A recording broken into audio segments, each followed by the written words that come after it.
kalau salawat munjiat tuh kalau kita lagi ada sesuatu ya, itu tuh kayak cepet banget gitu loh teman-teman.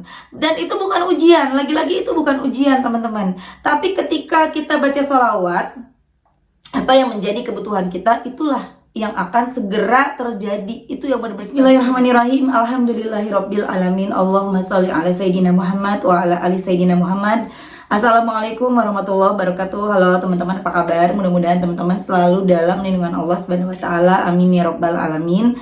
Alhamdulillah, kali ini aku akan sharing lagi pengalaman sholawat dari teman-teman kita. Tapi sebelumnya buat teman-teman yang belum subscribe, di subscribe dulu ya, biar aku makin semangat lagi bikin videonya. Nah, buat teman-teman yang punya testimoni sholawat, langsung aja kirim testimoni teman-teman ke 0813 1543 0565. Buat kalian yang belum punya buku ini, jangan pernah lelah ada nikmat di setiap sholawat. Ini buku pertama aku. Harganya 55.000, teman-teman bisa cari di Gramedia atau teman-teman bisa ikut PO. PO-nya batas PO-nya sampai besok ya teman-teman. Besok terakhir ada bonus tasbih digital dari aku buat teman-teman yang ikutan PO. Jadi nanti kalau udah bukan waktunya PO jangan nanya ya, maksudnya jangan, "Mbak, kok nggak dapat tasbih?" gitu. Karena tasbih hanya untuk yang PO aja dari tanggal 13 sampai 20 September 2022.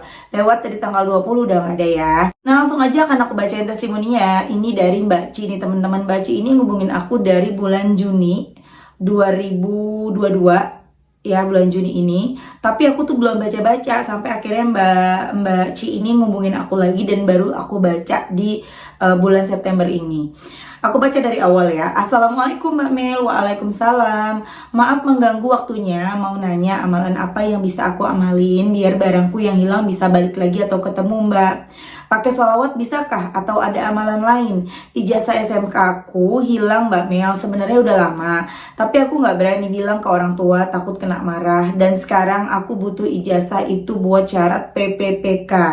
Aku udah 2 tahun ini kerja jadi honorer Mbak. Sekarang lagi diminta kelengkapan kayak ijazah dan lain-lain untuk dilihat kita layak jadi PPPK atau CPNS. Soalnya tahun depan tenaga honorer udah dihapus. Aku bingung banget, sekarang harus gimana Mbak Mel? Aku sampai sakit, pusing dan demam tiap hari karena takut dimarahin orang tua.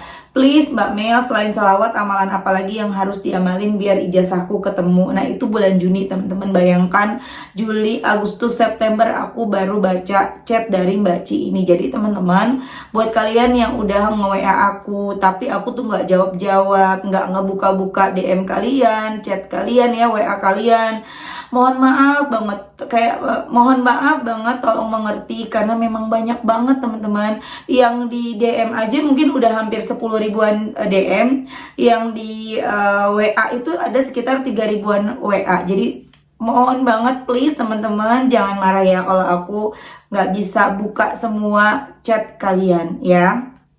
Lanjut nih teman-teman, di bulan September Mbak Ci ngubungin aku lagi. September, bismillah Mbak Mel, semoga yang kali ini kebaca ya. Aku harus baca apa biar ijazah atau barang yang hilang ketemu Mbak? Barangkali ada amalan tertentu yang bisa bikin barang ketemu karena aku butuh banget ijazahku Mbak. Kemudian aku jawab, nggak ada amalan lain Mbak selain benerin sholat, perbanyak sholawat, pasrahin semuanya sama Allah. Yakin dengan pertolongan Allah. Kalau nggak yakin nggak bisa. Kalau belum pasrah juga nggak bisa. Baca salawatnya berapa banyak Mbak selama ini? Aku tanya gitu kan. Aku baca salawat munjiat 100, belum bisa banyak karena nggak hafal Mbak Mel. Salawat fatihnya 100, sajaratun nukutnya 1000, salawat jibril 1000, juga baca istighfar dan lain-lain. Juga baca amalan yang buat barang hilang biar ketemu tiap hari Mbak. Kalau Jibril aku sehari masih bisa banyak baca karena di kantor masih bisa baca meski sambil kerja. Kalau munjiat kan agak panjang, jadi kalau di kantor aku nggak baca. Gimana cara biar kita bisa yakin dan pasrah Mbak Mel? Aku akhir-akhir ini udah stres banget karena data-data untuk honorer sudah diminta. Takut banget ada permintaan ijazah asli buat syarat. Aku nggak berani bilang ke orang tua, takut orang tua marah dan shock Mbak. Coba paksa baca munjiat aja 500. Aku bilang seperti itu ya teman-teman. Salawat 1 tapi fokus. Sudah coba ke sekolahnya Mbak buat tanya soal ijazah, siapa tahu bisa dibantu. Berarti amalan yang lain kayak istighfar dan lain-lain gak usah dibaca dulu Mbak, fokus munjiat aja. Kemudian aku jawab, istighfar baca dan salawat munjiat aja. Aku bilang seperti itu ya teman-teman. Nah kemudian setelah itu ya 2 hari kemudian mbaknya hubungin aku di hari Kamis, dan ini ngechat aku lagi hari Sabtunya. Mbak Mel, terima kasih banyak ya. Baru 2 hari lalu Mbak Mel nyaranin buat baca munjiat 500 kali. Aku baca Mbak Mel, kadang lebih. Tapi dalam 2 hari itu aku bener-bener paksain baca 500 kali. Sebelumnya nggak pernah sanggup mentok di 100 kali. Aku baca munjiat dan istighfar sesuai saran Mbak Mel, dan barusan coba beraniin diri ngomong ke mama kalau ijazahku hilang, meskipun aslinya takut banget. Dicarilah berkas-berkas, semua dibongkar. Mama nyaranin buat cari di tempat ijazah adekku. Aku mikirnya nggak masuk akal karena ijazahku sama adek nyimpennya masing-masing, nggak gabung, dicari nggak ada. Mama juga sampai buka berkas-berkas di pas kuliah jika nggak ada. Coba aku cari lagi Mbak, siapa tahu kelewat. Pikiranku udah mentok, kalau nggak ketemu ya harus ke sekolahku. Pas dicari ternyata ijazahku ada di berkas-berkas yang disimpan mama. Sebenarnya nggak masuk akal kalau aku mikir Mbak, kok bisa ijazah ada di situ. Dan ijazahku udah tahunan hilang, tapi aku nggak berani bilang siapa-siapa. Pas ngecengin baca munjiat, alhamdulillah ketemu. Ya Allah, makasih banyak ya Mbak Mel sarannya. Masya Allah, semoga nanti lolos PPK ya Mbak, amin. Amin, makasih banyak Mbak Mel. Semoga Mbak Mel dan keluarga sehat selalu, diberi kemudahan dan kelancaran rezeki, amin. Semoga bisa selalu menginspirasi orang banyak lewat channel YouTube-nya Mbak Mel, amin.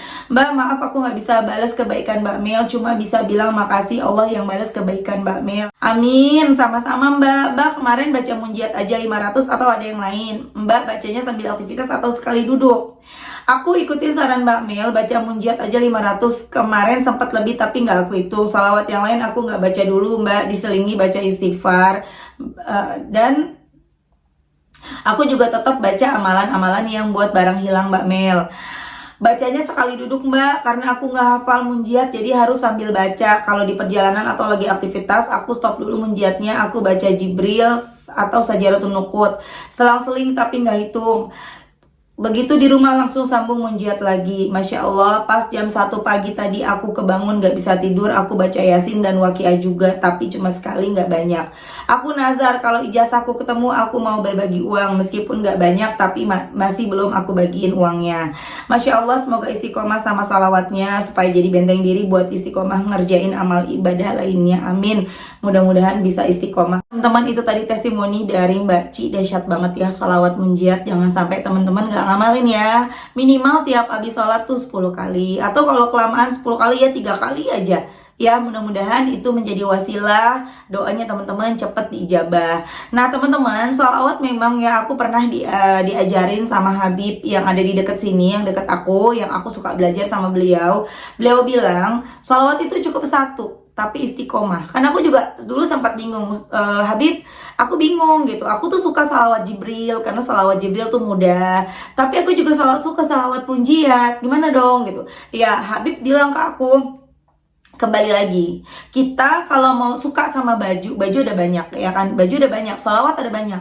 Kita nggak mungkin dong pakai semua baju kita pakai ya kan, nggak bisa dong ya. Paling kita pakai baju yang di badan kita 1. Maka begitu juga dengan salawat, pilih salawat mana yang paling kamu suka, kemudian baca, amalkan ya. Tapi kalau aku pribadi memang aku ngamalinnya 2, salawat munjiat dan Jibril. Allahumma sholli ala Muhammad, Sajaratun Nukut juga kadang-kadang ya, cuman aku lebih ke Jibril dan munjiat, itu yang lebih ke aku hitung dan aku kerjain tiap hari. Salawat munjiat aku jadikan sebagai apa ya, kayak benteng aku gitu loh teman-teman, kayak buat aku tuh supaya aku selalu dilindungi oleh Allah. Karena kan salawat munjiat itu sendiri adalah salawat penyelamat, dan salawat Jibril sendiri karena aku pengen bisa baca salawat sebanyak-banyaknya. Rugi kan kalau aku tidak bisa baca sebanyak-banyaknya, karena yang paling nanti dekat dengan Rasulullah di hari akhirat nanti adalah orang yang paling banyak bersolawat. Maka aku juga kepengen bisa dekat dengan Rasulullah, aku baca yang banyak teman-teman. Aku juga kepengen dosa-dosa aku yang begitu banyak juga dihapus ya banyak sama Allah dengan aku memperbanyak baca sholawat. Teman-teman bebas ya mau baca sholawat yang mana aja boleh. Nah banyak juga nih teman-teman yang merasa gara-gara baca sholawat munjiat kok malah hancur gitu ya. Sebenarnya bukan hancur teman-teman nih. Aku kasih tahu dulu arti dari sholawat munjiat ya. Allahumma sholli ala sayyidina Muhammadin wa ala ali sayyidina Muhammadin. Ya Allah, Berikanlah rahmat kepada Nabi Muhammad dan juga keluarganya. Salatan tunjina biha min jami'il ahwali wal afat, yang dengan sholawat itu engkau selamatkan kami dari segala cobaan. Cobaan itu ya segala sesuatu yang gak enak, ya cobaan, ya ujian, ya misalnya mau ada musibah, mau ada sesuatu yang gak enak yang mengecewakan, itu kita diselamatin dari itu teman-teman ya. Ini baru baru poin 1. Aku lanjutin dulu ya. Wa taqdilana biha jami'al hajat, dan dengan sholawat itu engkau kabulkan hajat-hajat kami, semua hajat kita loh dikabulkan. Wa tutahhiruna biha min jami'is sayyi'at, dan dengan sholawat itu engkau sucikan kami dari segala keburukan. Jadi kayak kita punya sifat-sifat jelek ya, misalnya kayak ngomongin orang, berbohong, atau kita melakukan perbuatan-perbuatan yang jelek lah teman-teman. Itu kita disucikan, dibersihkan gitu loh. Maksudnya kayak yang perlahan-lahan kita akan tidak seperti itu lagi, kita akan berubah. Lanjut ya. Wa tarfa'una biha indaka a'alat darajat, dan dengan salawat itu engkau mengangkat kami ke derajat yang paling tinggi. Wa tuballighuna biha aqsal ghayat min jami'il khairati fil hayati wa ba'dal mamat, dan dengan sholawat itu engkau sampaikan kami kepada tujuan kami yang paling sempurna, baik ketika kami hidup dan ketika kami sudah mati. Jadi ketika kita misalnya butuh pekerjaan, Allah kasih, tapi kerjaannya tuh sesuai yang bikin kita puas gitu loh, sesuai dengan kemauan kita, gajinya sesuai yang kita mau, teman-temannya sesuai yang kita mau, lingkungannya sesuai yang kita mau gitu loh. Ilustrasinya seperti itu ya teman-teman. Nah, ini banyak kejadian orang udah baca sholawat munjiat ya, istiqomah, kok malah diuji. Bukan diuji ya, Allah itu mengabulkan semua doa kita. Nah, contoh tadi Mbak Ci itu kan doanya kepengen ketemu ijazahnya ya. Allah tahu itu yang terpenting, yang paling dibutuhin sama Mbak Ci saat ini, maka dikabulkan dengan cepat. Dan juga amalan-amalan lainnya ya, sebelumnya kan juga Mbak Ci udah baca ya amalan-amalan lainnya, dan itu bukan tidak ada gunanya, itu ada gunanya. Dengan semua itu dibaca, ditambah lagi, dikencengin lagi sama munjat, langsung dapat, selesai gitu loh. Bisa jadi kalau kemarin Mbak Ci nggak baca amalan-amalan lainnya ya, seperti Sajaratun Nuqus, Sholawat Jibril dan lain-lain, cuman baca salawat munjiat aja, belum tentu 2 hari, bisa jadi lebih dari 2 hari ya, 3 hari, 5 hari, seminggu mungkin ya, sebulan gitu kan. Nah, Masya Allah banget, dalam 2 hari dijabah sama Allah. Aku punya cerita, aku pernah cerita ke kalian ya teman-teman, tapi aku akan cerita lagi. Jadi ibu yang kerja di rumah aku, beliau baca munjiat gitu, sehari 100 kali istiqomah, baru dapat 2 atau 3 hari gitu ya. Memang hatinya tenang. Tapi tiba-tiba ya si ibu ini mendapat kabar, mendapat informasi ya segala macam, aku nggak tahu gimana caranya, tiba-tiba si ibu tahu kalau tetangganya naksir sama suaminya. Pasti kan rasanya nggak enak banget ya teman-teman ya, kecewa ya. Padahal si tetangga ini adalah tetangga yang baik banget, yang rasanya nggak mungkin dia itu berperilaku yang buruk gitu loh. Benar-benar baik nih si tetangga ini gitu loh. Jadi, nah kalau kita tidak melihat itu dengan iman, kita akan merasa, loh aku baca munjiat pengen ditolong loh, pengen dapat uang lebih loh, pengen dapat uang buat bayar utang, kenapa malah diuji? Nah itu kalau kita tidak melihat dengan iman. Makanya kenapa kita harus selalu berprasangka baik sama Allah, kan Allah tahu yang terbaik buat kita. Allah misalnya si ibu ini berdoa sholawat munjiat kepengen punya uang gitu ya, kepengen punya uang yang barokah, yang banyak buat bisa pulang ketemu sama anak-anaknya gitu kan, misalnya seperti itu. Tapi Allah pasti kabulin, cuma Allah tahu ada sesuatu yang lebih penting gitu loh, ada cobaan nih, ada ujian nih yang sedang menghampiri si ibu. Maka dari itu sama Allah ditolongin yang itu dulu gitu loh. Jadi kalau udah ditolong itu kan selesai, beres. Dan alhamdulillah udah beres masalahnya. Sejak ketahuan ya, jaga sikap, jaga jarak dan lain-lain. Akhirnya sekarang udah nggak begitu lagi gitu loh teman-teman. Jadi ketika teman-teman baca salawat apapun ya, dan khususnya salawat munjiat, memang kalau salawat munjiat tuh kalau kita lagi ada sesuatu ya, itu tuh kayak cepet banget gitu loh teman-teman. Dan itu bukan ujian, lagi-lagi itu bukan ujian teman-teman. Tapi ketika kita baca salawat, apa yang menjadi kebutuhan kita, itulah yang akan segera terjadi. Itu yang benar-benar kita butuhin. Kita selalu mikir yang namanya pertolongan Allah itu, yang namanya the miracle of salawat itu, kita selalu mikir adalah sesuatu yang bahagia. Kita selalu mikir keajaiban salawat adalah sesuatu yang kita minta terkabul, minta uang, minta kerjaan, minta jodoh, minta anak. Kita mikirnya gitu ya. Contoh kasus minta anak, biasanya orang sholawat misalnya yang minta anak, minta keturunan ya, bukannya dikasih keturunan malah ketahuan kalau dia sakit gitu loh. Ya sakit, ada sesuatu dalam rahimnya, sakit ini, sakit itu. Kalau mikirnya tidak pakai iman ya, kalau tidak melihat dengan iman, pasti mikirnya pasti akan bilang seperti ini. Aku baca sholawat biar punya anak, kenapa aku malah sakit? Gitu loh. Ya, tapi kalau kita melihatnya dengan iman, kita akan, oh iya, aku pengen punya anak, tapi Allah lebih tahu, aku sakit, aku disembuhin dulu sama Allah, nanti kalau udah sembuh, aku insya Allah pasti punya anak. Gitulah teman-teman. Allah itu maha mengabulkan doa. Ya, keajaiban sholawat itu pasti ada pada semua orang. Allah nggak pilih kasih. Ada pada aku, ada pada kamu, ada pada semuanya. Keajaiban sholawat itu pasti terjadi. Selama kita apa? Istiqomah. Ya, istiqomah. Ketika belum terkabul, istiqomah aja terus baca, terus berprasangka baik sama Allah, terus cari 1001 alasan untuk tidak menyalahkan Allah. Pasti kita akan sampai pada apa yang kita minta sama Allah. Cuman ingat lagi, ya, keajaiban salawat tidak harus berupa apa yang kita minta. Keajaiban salawat tidak harus selalu sesuatu yang menyenangkan. Kadang sesuatu yang mengecewakan itu adalah keajaiban salawat. Kenapa? Karena Allah memberikan apa yang kita butuhkan dulu, baru memberikan apa yang kita mau.